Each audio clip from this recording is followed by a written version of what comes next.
মালিক রে আমি বড় পাপী, আমি বড় গুনাহগার।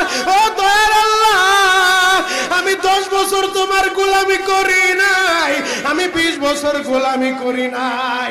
আল্লাহ আজকে মনিরুল ইসলাম শরীয়তপুরী আমার ভাই শোনা গেছে তোমারে বন্ধু বানাইলে ওই জান্নাত পাওয়া যাবে। মালিক রে তুমি আমারে দাও না মাফ কইরা। যুবক রে যদি কেউ আল্লাহরে বন্ধু বানাইতে পারে তার কোনো আর চিন্তা নাই, তার চিন্তার কারণ নাই গো বাবা।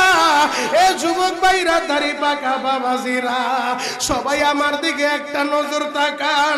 এই যে দেখেন আমি হাতের ভিতরে আহারে টিস্যু দিয়া কাফনের মতো একটা দৃশ্য বানায় ফেললাম। এমন একটা কাপড় আপনার শরীরে একদিন উঠে